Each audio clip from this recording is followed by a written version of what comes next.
Well, I mean, tell me a little bit about how do you describe your work? Like, how do you think about what you want to do? I mean, like, you're so non-traditional that it's not like, well, I'm thinking about exploring my next feature idea and it might take me 6 months to develop. I mean, it seems like you're working all the time. Yeah, my stuff is very feely, like We Are the Strange. It's very much like, I think when the Four-Eyed Monsters reviewed it at Sundance, they said it's not so much about the logic of the story, it's more about the feeling. So it's about what I'm feeling at the time. So I made We Are the Strange was pretty much like someone else likened it to like a digital Eraserhead. And I would say that it kind of is. It's like my whole life experience and everything that I thought was important put in this shell. And so now I did it, I learned from it, and my work is just very, well, obviously strange, that's why I put it on there. And before I was making films under a different name, and people would see them and they would say, I don't know, yeah, but it's kind of strange. So I had to put it in my name so it makes it obvious. So it's like people cannot say, oh yeah, this is strange. It's like, yeah, it's supposed to be, that's the guy's name and this is the work. So it's just kind of an extreme alternative. And I've had a lot of snobby hipster people think, oh yeah, I've seen everything, at film festivals, I've seen this weird stuff. And then they see my film and it's just like, and so far, yeah, I'm pretty confident that it can alienate and freak out the mainstream and pretty much any culture in any country in the world. So it's just, yeah, very odd media for a new audiences, something that's not out there anywhere else. So I'm trying to, create this new strange genre. And tell me a little bit about, I think a lot of filmmakers kind of dismissed YouTube or said YouTube is just about when you're ready to promote the film, put the trailer up on YouTube and, people will find the movie that way. Yeah. You kind of seem to see different opportunity in YouTube. Since I started on YouTube right when they opened in 2005, and I kind of see it as an opportunity to create a new type of filmmaker, a new type of film, and a new type of audience, because if you're on there, and my stuff is very much like a diary, and I'm being honest, and I think it can create this new dynamic between filmmakers and the audience where you're actually, more than MySpace friends, you can actually be friends with your audience, someone that they actually know. And I think it creates this this relationship wherein, a lot of people worried about piracy, put your stuff on for free. But I look at it like, if you're on there and you're documenting your process and your progress and letting people know how you're doing, that you can actually form this connection with your audience that you never had before. And it's like, now these people haven't even seen my film, and I have them sending in videos of their girlfriends that are sewing them pillows with We Are the Strange embroidered and getting tattoos and doing all this stuff, and they haven't seen it yet. And I think it's just from this personal connection, or it's like this friend thing. And I think that's something very powerful. It's like you create like brand evangelists or crazy super fanboys, and I think you have the potential to create this new type of fan that has the power of 1,000 regular people, because they are so entrenched online and onto the new technology. So, but here's what I wonder about those new friends is do you ever feel like, okay, there's this, they might be emailing me and commenting on my videos, but how do you actually get them to buy the DVD, or how do you get them to turn up at a movie theater? I even got the feeling with what Four-Eyed Monsters did with YouTube, there were a lot of people signing up for Spout just as hey, let me give a little thank you to these filmmakers. I'm probably not even going to watch the whole 90-minute movie, even though it's free, but I just like what they're do you know what I mean? That are these people just kind of they want to be associated with you because you're a cool creative person, but are they ever actually going to pay for the I actually met two guys here who were from Los Angeles who follow me on YouTube, and they said, I really don't, I'll be honest, I totally don't get all your stuff, but I like you as a person. Uh-huh. And they said they're going to buy so it's kind of you get both sides. It's kind of like if you had a weird cousin. Uh-huh. I don't really understand his stuff, but he's a nice guy. So you're happy to be the weird cousin. Buy my cousin's DVD. Yeah, so I'll be that weird cousin for everybody. And I think if I'm out there and I'm on, and I try to, I do my film school series, and I'm always trying to do my inspirational stuff, telling people, I did it, so can you, the whole Sundance thing for filmmakers. So your film school series is just kind of you going around to talk at film schools and stuff? No. I actually have 16-part series on YouTube, which is it's like a formal lecture that I'm giving on all these different subjects that I didn't go to film school, but from what I know from everyone that's told me, there's students who are actually at NYU right now in these different film schools who watch my film school videos, because I talk about things like inspiration and having a cause and how to like work through, break through obstacles and things like that. So it's like intangible stuff. It's not so much technical things. It's more about just being an artist and being creative and how to, keep going in a world that constantly doubts you or things like that. So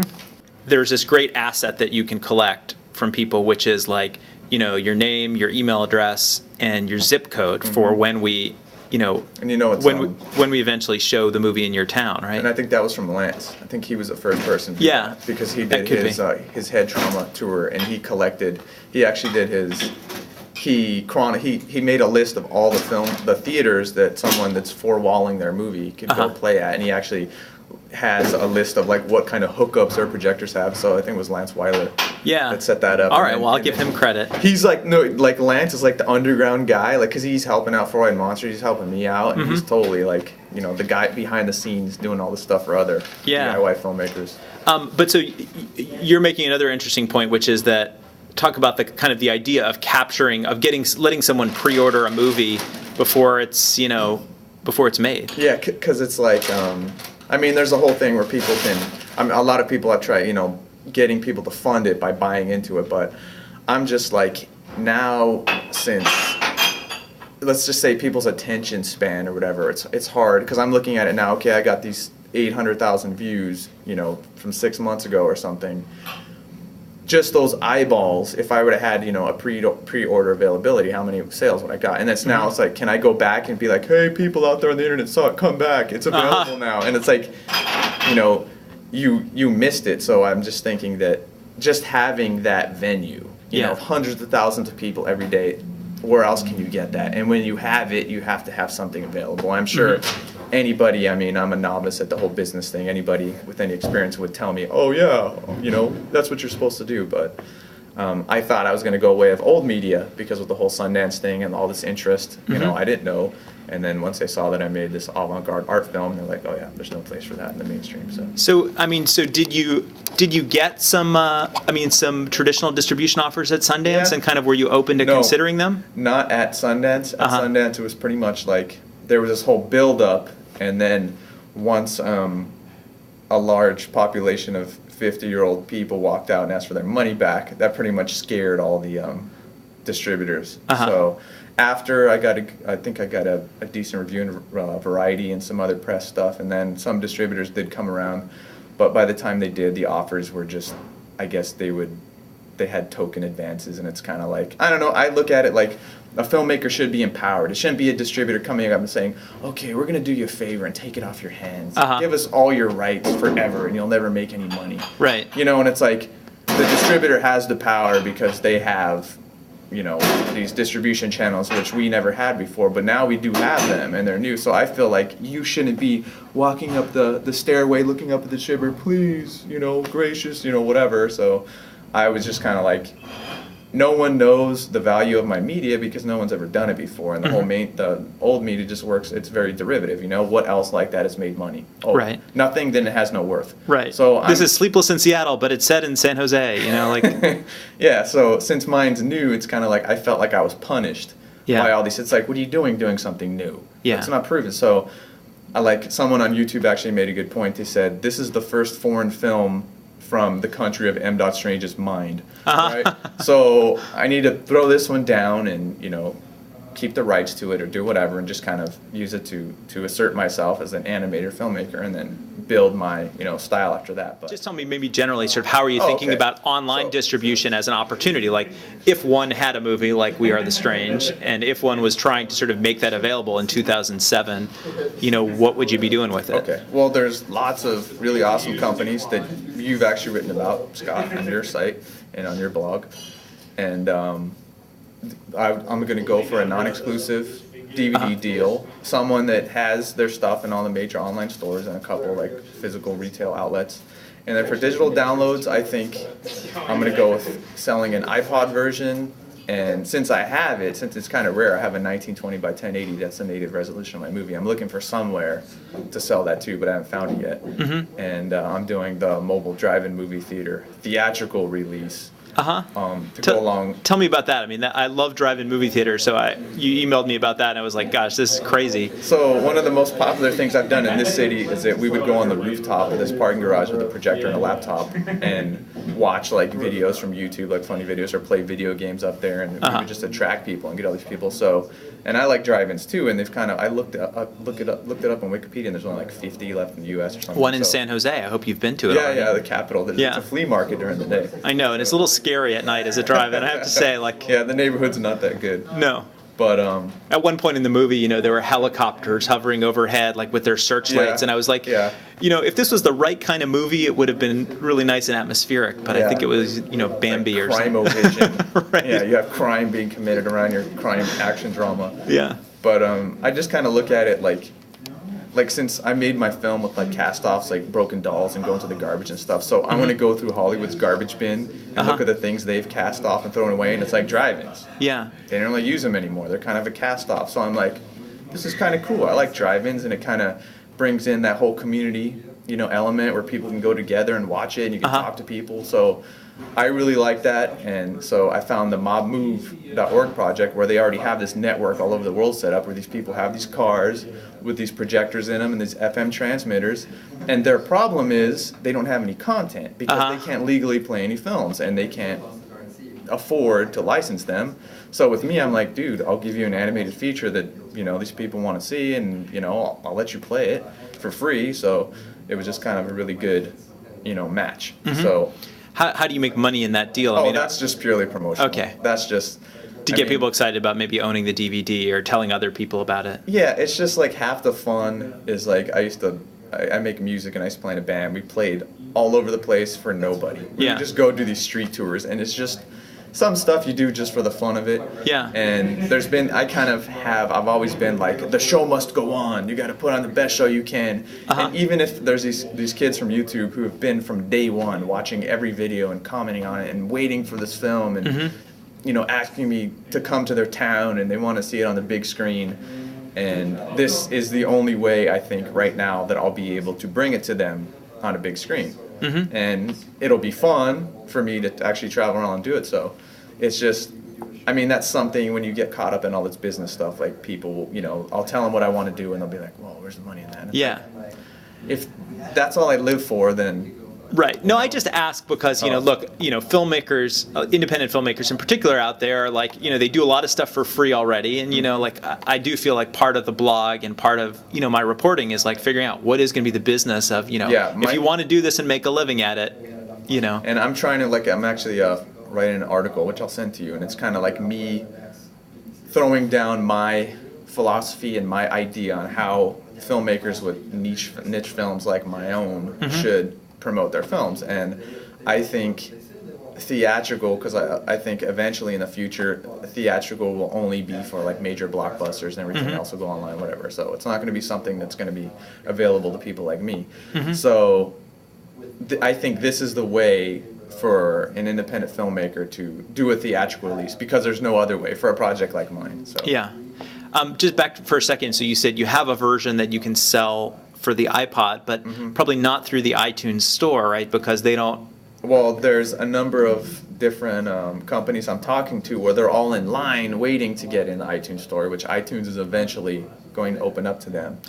But apparently Apple is waiting to secure all the deals with the big studios first before they open up to others. So do you have other options for kind of the digital distribution of the movie? There's a couple different places, but since I'm actually still making the DVD now, and I'm kind of like, I like the excitement of the whole thing. I did, when I got into Sundance, I still had 18 minutes of my film to do, so I created 18 minutes of the film animation in 1 month. So I kind of like the whole, the thrill of the hunt or whatever. So it'll be like, 3 weeks after release it, I got to find a partner. So, but there's a lot of them out there, but I haven't really chosen one yet. But there's a lot of options, and they're all DRM free stuff though. That's the thing. It's like if you want the DRM, then you have to go through like some. Do you want the DRM? No.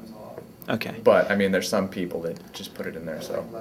And I just feel like last question is just kind of about how do you look at this moment? There's always been, if you look throughout the last 50 years or whatever, there's always been this history of someone saying, like, look, as soon as the Super 8 movie camera came out, like, oh, this democratizes filmmaking, or as soon as videotape came out, this democratizes filmmaking, or DVDs. Like, there was always this vision of like filmmakers, indie filmmakers will be on par with Hollywood because there's some new tool that's coming out tomorrow, and it's the iPhone or it's Apple TV or it's whatever. Like, how do you look at this moment? Are things really finally getting democratized? Or I think on the production tip, it has. Like, I prove it with my film. Like, some reviewers at a Sundance, I think it was Ain't It Cool News, said it looked like my movie cost it looked like it would cost Hollywood $70 million to make, right? I made it for, my bedroom, whatever, for nothing. So I think on the production tip, up until post-production, everything, getting it finished, yes, it's there. Yeah. I think the last hurdle and the last fence preventing independent filmmakers like myself is, of course, distribution. Like, now you can put it all over online everywhere for free if you just want an audience, but actually making money at it, it's slowly, the gates are opening slowly. But I think in the end, like, the proof is in the pudding, and it can be like, you can have this 4K camera and this high-def uncompressed editing system and all this fancy 3D stuff, but I mean, in the end, it comes down to your film. Like, the idea, the execution, originality, innovation, whatever. Are you connecting with people? So no matter what, I think it just comes down to the film that you're making, and it has to be something new and interesting. Especially, you can't, that's what a lot of independent filmmakers do, is they try to compete. They try to do the same thing that the mainstream Hollywood is doing, the mainstream's doing. It's like, you're going to lose. Yeah. You have to go off and do something new and give people an alternative. I mean, the other piece that seems like it's missing, is the digital cinema piece, right? Which is that there are about 3,000 screens or individual auditoria in the U.S. right now that can show movies in digital form. Like Mark Cuban's, right? Or they're... Well, no, I mean, they're Landmark, but it's also a lot of mainstream theaters at this point. It's like Cinemark, and I forget all the chains that have signed on to it.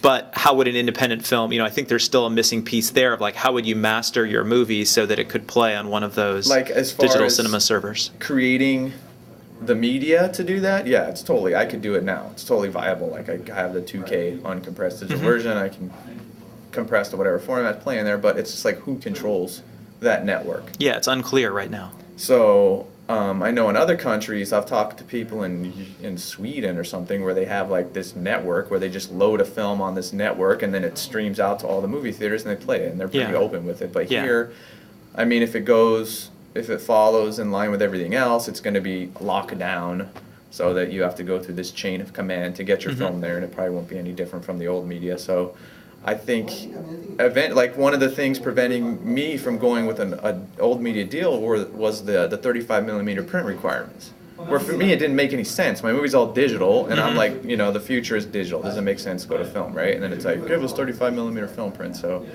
that's one of the hurdles too that keeps you out of film festivals too. There's a lot of film festivals who require 35 millimeter prints. Yeah. And that's part of the gate too. So. Yeah, it's funny. I've been trying to sort of get this question answered, and unsuccessfully, is like, okay, in talking to people at Technicolor, like Technicolor is building this network of digital cinemas, or Access IT is this New Jersey company that operates, I think, the majority of those 3,000 screens. And you ask them, like, so if I were an independent filmmaker, how do I get on your screens? And they're very vague about it at this point. Those screens were installed for studio movies, basically. Yeah, the only thing, like, I drew up a plan that I should actually patent for a new type of movie theater that's a new type of digital movie theater, because all it takes now, like, the technology is so cheap, and if you look at, all you need is digital projectors, even low-cost ones, a space, a media server, some kind of just hooked into some kind of network. I mean, there's lots of content out there, and you'll have a theater that people can play stuff at. So I think it'll pop up eventually, like this Mob Move thing.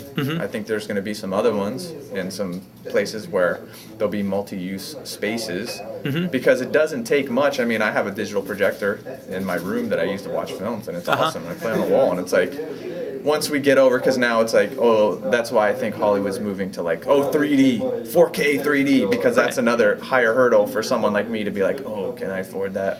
Can I do that? So, They still want it to be a closed. Their strategy is let's keep it a closed It's system. just, you know what it is? It's people. It's like if people stop trying to be a part of the big game, and they say, okay, I'm not going to do that. I'm not going to play that, and kind of go off on their own and say, hey, you know, let's start our own movie theater chain. Let's do this, which we can. People can. I mean, I'm just one dude. I'm making the films, but maybe I'll have to do that too. But I'm all about like not participating in some paradigm or whatever you don't believe in. It's like if you participate in it, you're just feeding into it. It's like I think Buckminster Fuller said that if you want to get rid of a system, you don't participate in it. You create a new system that makes the old one obsolete. You know, you go do something else. So I think it's going to take someone or a group or an individual to create their own theater chain, and I think there's enough filmmakers out there with stuff, you know, that would actually pay. I'd rather pay because, you know, like what is a service distribution contract? Filmmakers pay a distributor. Right. Why not four wall in the theater instead digital, of right? Where there's, you know, not all this P&A like madness, and you just pay them to, you know, for the server space or something. So that's a cool idea.